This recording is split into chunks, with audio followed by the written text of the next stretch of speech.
Welcome to the deep dive. We've been looking at, well, a really interesting stack of sources today. hmm They detail this incredibly volatile moment, a period filled with political turmoil, underworld operations, and some pretty unexpected heroism, actually. Absolutely. We're focusing on the city of Krondor, right after Princess Anita and Prince Arutha managed that big escape. A huge political headache for the powers that be. Oh, definitely. And the reaction. It was swift, Yeah. brutal. Viceroy Guy de Batira clamped down hard. And that's where our main character comes in, a young street thief, Jimmy the Hand. Yeah, a highly skilled mocker, as they call him. He finds himself kind of thrust out of his usual street crime comfort zone. Right into high-stakes intrigue, political fallout, even dark magic, all because he disobeys an order. That's the mission for this deep dive. Tracing the consequences of Jimmy's defiance, which Sure. really snowballs, leading him far from Krondor and into something much darker. Okay, let's get into it. Let's unpack Jimmy himself first. He's a bit of an underworld prodigy, isn't he? He really is. Age is a bit vague, maybe 13 to 16, but incredibly sharp. The sources say light on his feet as a cat. Master pickpocket, obviously. But also, crucially, he knows how to handle a rapier. Which is unusual, right, for a street kid? Very. He was actually taught by Prince Arutha himself before everything went sideways. That Yeah. gives him a unique edge. And he operates within this guild, the Mockers. Yeah. Loyalties there. Deep loyalties. He serves the upright man, the overall boss, but day to day, it's the Nightmaster. His base is Mocker's Rest. Ah, yes, the glamorous sewer junction. Hey, exactly. Hidden away. And you need the password to get in. There's a party tonight at Mother's. Love that detail. It tells you a lot, doesn't it? Yeah. Hidden, organized, maybe a bit cheeky. But things get serious fast, this political crackdown you mentioned. Oh, yeah. Viceroy Bastira's agents, particularly this Baron Jose del Garza, they go hard. New laws. Brutal new laws. Suddenly, things like street prostitution, begging, even minor burglary become high crimes. Punishable by... Hanging. Or 50 latches. It's not just pressure. It's basically declaring war on the mockers, on the entire underworld. And they start rounding people up immediately. Instantly. We see mockers captured, sentenced on the spot, including Jimmy's friend, Flora. So the guild leadership, the Nightmaster, is panicking. Understandably. He issues this strict order. Do nothing. Just lie low. Any move could trigger a massacre. Makes sense. Survival mode. But Jimmy, he sees his friends being taken. He sees Flora sentenced. And do nothing just isn't in his DNA, is it? Apparently not. Yeah. He decides inaction is worse. So he ignores the Nightmaster, completely defies the order. Okay, so what does he do? He needs a plan. He consults Noxious Neville, an old beggar, maybe a bit crazy, but knows all the city's hidden ways. And Neville knows a way into the Keeps dungeon. A secret way, a half-caved-in sewer entrance. Risky, but possible. But he needs more than just a route. He needs to get through stone. Right, so he goes to Alban Asher. The magician. Or maybe magician/drunk/gambler. All of the above, seems like. But Asher has what Jimmy needs. A magical powder. Powerful stuff, meant to dissolve stonework. Sounds dangerous. And difficult to use, I bet. Extremely. And Jimmy, well, he's thinking like a desperate kid trying to save his friends, not like a careful demolitions expert. Oh. He uses way too much of the powder. Way too much. What happens? It doesn't just, dissolve the 4-foot-thick stone collar connecting the sewer to the dungeon. No. It causes, and the sources are specific here, almost half a tower to collapse right into the dungeon. Half a tower. That's not subtle. Not even slightly. It's a total catastrophe. But, in a way, a brilliant one. How is that brilliant? Because the collapse is so massive, so chaotic, it actually hides the escape. Ah! So while Del Garza's goons are digging through rubble... Over 30 mockers, including Flora, slip out unnoticed through the chaos. They think everyone inside was crushed. It's, well, genius in its own destructive way. So What? Jimmy pulls off this insane structure-collapsing jailbreak, saves dozens of his friends, undermines the Viceroy's crackdown. And his reward, Exile. exile.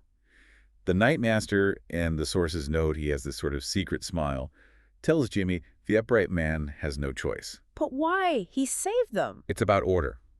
Discipline is everything to the mockers. If Jimmy can just ignore direct orders, even for a good reason, then anyone can. Chaos. Exactly. The whole structure depends on following the hierarchy. Right. They have to punish the breach, even if they admire the result. So that's it. Jimmy and Flora are out, shipped off south. Yep, heading towards a place called Land's End. And poor Jimmy, the ultimate city kid, Oh, don't tell me. gets hit with crippling seasickness. Absolutely miserable. feeling alone, longing for the damp, familiar smell of Mocker's Rest.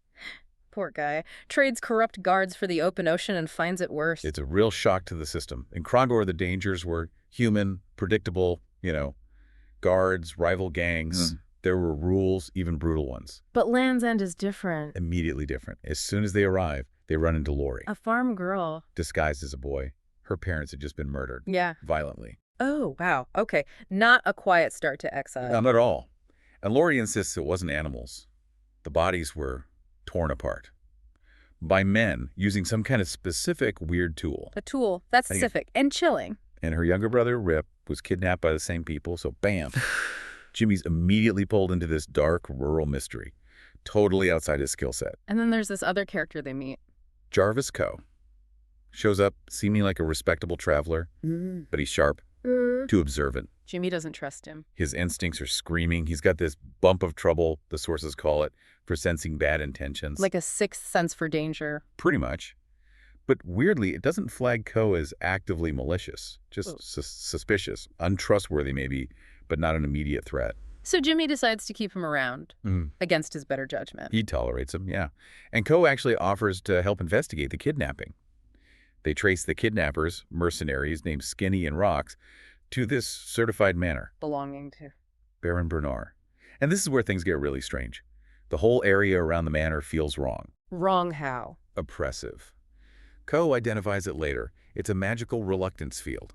A what now? Like a magical ward, but instead of just blocking entry, it actively makes you want to turn back. Gives you a wicked feeling, as Coe puts it.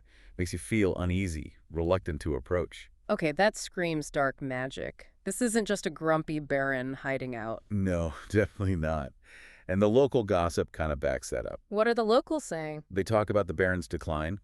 It all started 17 years ago when his wife, Lady Elaine, died in childbed. Ah, a tragedy. Yes, and apparently there was a huge storm that night, too. Very dramatic. Afterwards, Bernard just shut down, hired ruthless mercenaries, became a total recluse, turned the manor into a fortress against the world.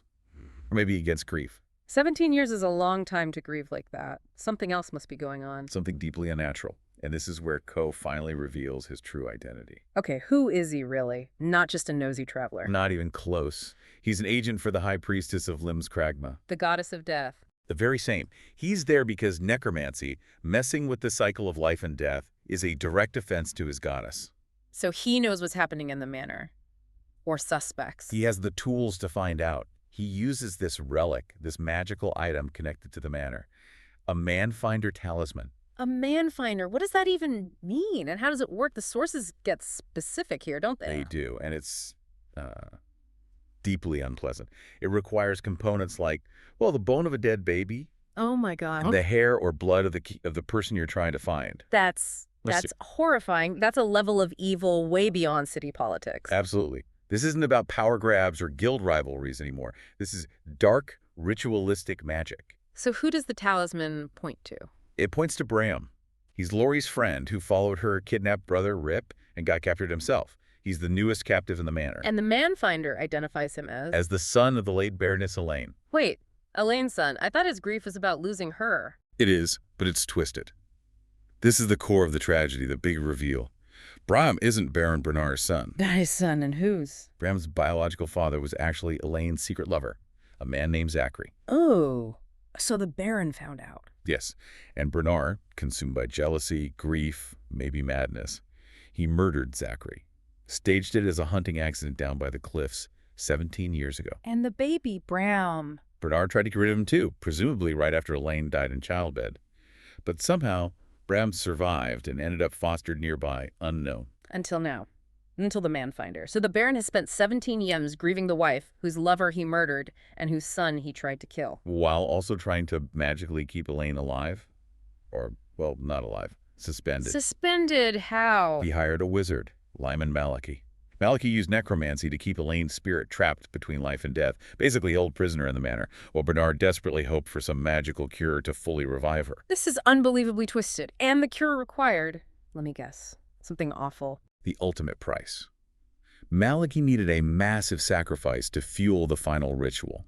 Specifically, 49 children. 49. Or even better, the ideal sacrifice according to Malachy's magic, was the Baron's own son, or rather, the son he thought was his enemy's, but who carried Elaine's bloodline. Bram. So capturing Bram wasn't random. He was the key ingredient. The perfect sacrifice. And the ritual had to happen on a specific date. Let me guess. The anniversary. Exactly. The dark moons, 17 years to the day since Elaine died.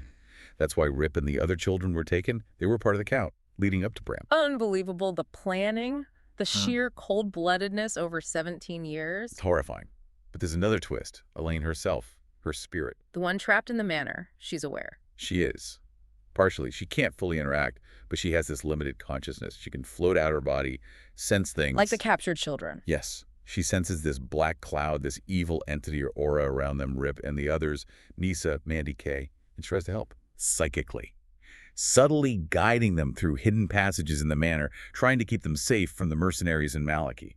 Wow. So the person Bernarr is trying to save is actively working against his plan. And she recognizes Bram. She knows he's her son and tries desperately to warn him. Okay, so the clock is ticking towards this horrifying sacrifice. Jimmy and Co. are outside, dealing with the weird magic field. What about Flora and Lori? They realize Jimmy and Co. need backup, and they come up with a plan. A brilliantly distracting one. This involves the pinecone trick? That's the one. Peak mocker ingenuity, just applied rurally. They find a couple of the Baron's mercenaries at an inn. Get them drunk. Get them very drunk.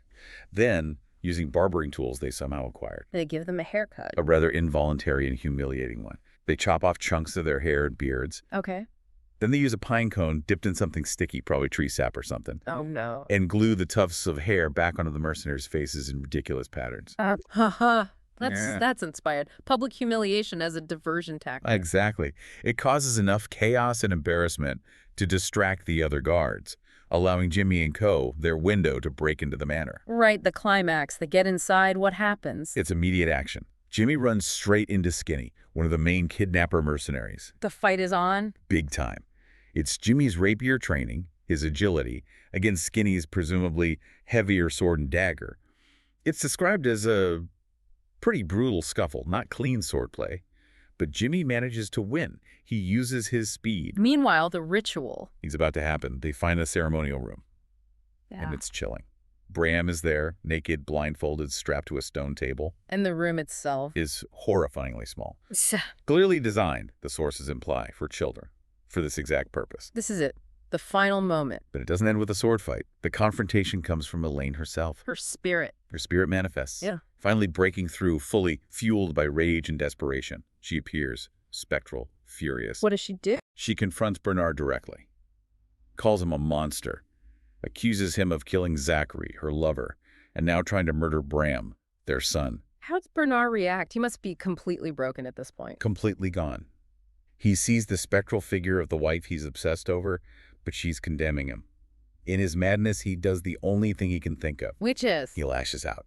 He strikes the spectral form of Elaine with the sacrificial dagger intended for Bram. And that breaks the spell. Destroys everything. Her spirit dissipates. The magic shatters. Malachy, the wizard, sees it's all over and just bolts. Flees into the night. So the Baron essentially destroys his own mad plan by attacking the spirit he was trying to save? The ultimate irony. Fueled by a mother's protective rage. Wow. So aftermath, Bram is... Freed. And apparently quite practical about it. First thing he asks for is breeches. Understandably. Priorities.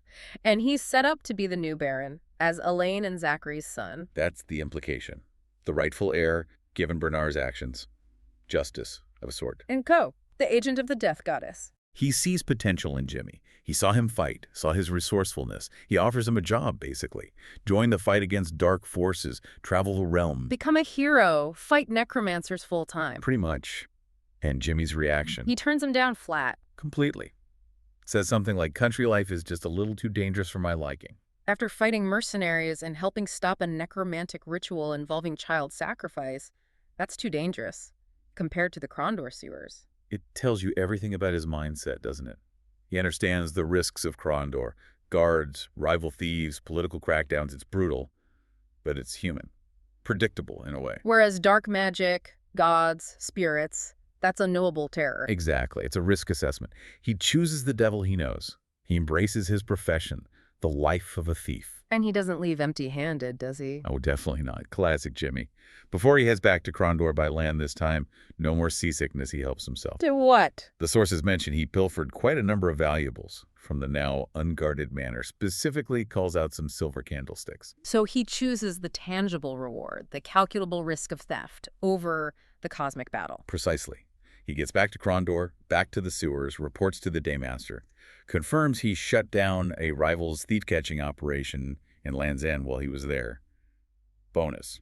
He prefers the child's play of the city, dealing with guards and crushers. He's home. Feels safe, ironically, back in the dangerous city. What a journey. We've gone from, like you said, a sewer password, there's a party tonight at Mother's, all the way through political coups, collapsing towers, necromancy, magical talismans made of, well, awful things. A 17-year plot driven by mad grief. All kicked off by one young thief deciding to break the rules out of loyalty. It's quite the chain reaction. And that final choice Jimmy makes is so revealing, rejecting the noble path of fighting cosmic evil for the familiar, manageable dangers of his trade. He can understand odds, percentages, escape routes. He can't calculate the wrath of a god or the power of a wizard. Survival means sticking to what you know, even if what you know is dangerous. For him, yes. It's the comfort of known risks versus the absolute terror of the unknowable. It's fascinating. We've seen this whole elaborate, destructive situation fueled by one man, Baron Bernarr, refusing to accept a fundamental reality, death. His denial sustained this madness for 17 years. It makes you think, doesn't it? Yeah. So here's something for you to mull over. What critical area in your own life, maybe big or small, are you pouring energy into sustaining, perhaps through elaborate effort or even a kind of denial, because you refuse to accept a difficult or inevitable reality? That's a powerful thought to end on. A difficult question. Something to explore on your own. Thanks for diving deep into these sources with us today. Always a pleasure. We'll catch you on the next one.